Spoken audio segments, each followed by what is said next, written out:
आज हम भूस्खलन का नाम सुनते ही डर जाते हैं। हमें सिर्फ तबाही, विनाश और मृत्यु दिखाई देती है।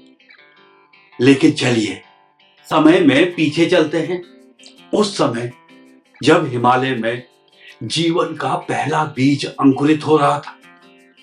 वहां आप जानेंगे कि भूस्खलन एक हत्यारा नहीं, पालनहार था। नमस्कार दोस्तों, मैं पीयूष रौतेला, आपका अपना डिजास्टर मैनेजमेंट प्रोफेशनल। आज हम कोई वैज्ञानिक तथ्य नहीं, हिमालय के हृदय में बसी एक पुरानी कथा सुनेंगे। ये कहानी है कि कैसे प्रकृति के विनाशकारी रूप ने यहां जीवन का सृजन किया। शास्त्र कहते हैं कि आदिकाल में हिमालय देवों की भूमि तो थी, परंतु मनुष्यों के लिए यहां जीवन कठिन था। हिमालय कठोर थे, यहां खेती योग्य समतल जमीन नहीं थी। यहां की नदियां ग्लेशियरों से आने वाले सिल्ट से भरी पड़ी थी, पानी पीने योग्य नहीं था। तब पर्वत देव ने करुणा दिखाई। उन्होंने प्रलय का रूप धरा और अपनी भुजाओं को तोड़ा। उस महाविनाश से जो मलबा उत्पन्न हुआ, वही भविष्य के जीवन का आधार बना। समय के साथ वही मलबा मिट्टी में परिवर्तित हुआ और खेती के लिए उपजाऊ जमीन बन गई। साथ ही इस मलबे ने अपने कोख में पानी को संचयित किया और मीठे झरनों और एक्विफर्स को जन्म दिया। हमारे पुरखे ज्ञानी थे। वो जानते थे कि पर्वत देव का प्रसाद जो है वो सीमित है।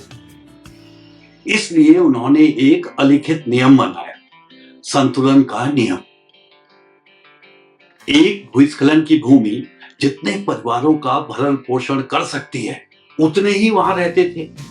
जब जनसंख्या उस सीमा से ज्यादा हो जाती थी, तो नई पीढ़ी के कुछ परिवार पर्वत देव का आशीर्वाद लेकर नई वरदान भूमि की खोज में निकल पड़ते थे।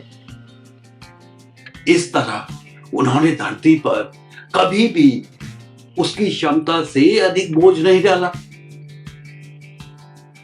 पुरखों का विवेक देखिए, वो जीवन के लिए भूस्खलन के मलबे के ऊपर निर्भर थे, पर उन्होंने अपना घर कभी भी खतरे की सीमा में नहीं बनाया। खेती बाड़ी के लिए उन्होंने भूस्खलन के मलबे को चुना और इसे सीढ़ीदार खेतों का स्वरूप दिया, जिससे ये ढाल और भी ज्यादा स्थिर हो गई। और बसने के लिए उन्होंने इस मलबे के ऊपर ऊंचाई वाले स्थान को चुना। वो रिजेज पे बसे। वो जानते थे कि देवताओं का प्रसाद तो ग्रहण करना है, और देवता के क्रोध की सीमा में घर नहीं बनाना है।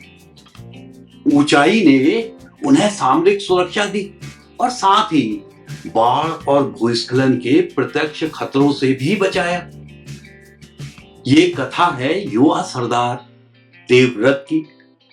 उसका कबीला भूस्खलन की जमीन के ऊपर खेती करता था और वहीं पास में ऊंचाई वाले स्थान पर रहता था।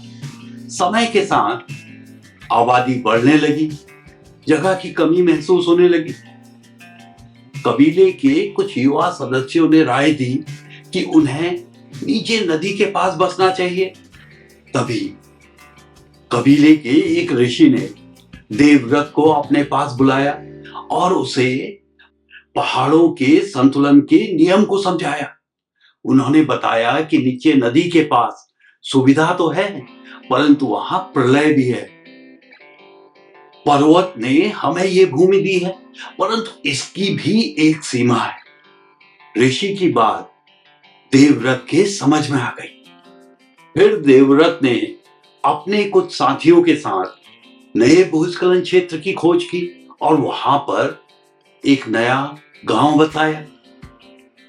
देवव्रत ने सुविधा के ऊपर विवेक को चुना और अपने लोगों को सुरक्षित रखा। क्या आपका गांव भी किसी पुराने भूस्खलन के पास में बसा है? अपने बड़ों से पूछिए, अपने गांव के इतिहास को जानिए। हमारे पुरखों ने संतुलन का जो पाठ हमें पढ़ाया था, हम उसे भूल गए हैं और इसी भूल की कीमत आज हम चुका रहे हैं। अगले वीडियो में हम देखेंगे कि हम क्या गलतियां कर रहे हैं। उसे देखने के लिए चैनल को सब्सक्राइब जरूर करें। प्रकृति के विधान में ही जीवन का समाधान छुपा है। जानकार बनिए, सुरक्षित रहिए। नमस्कार।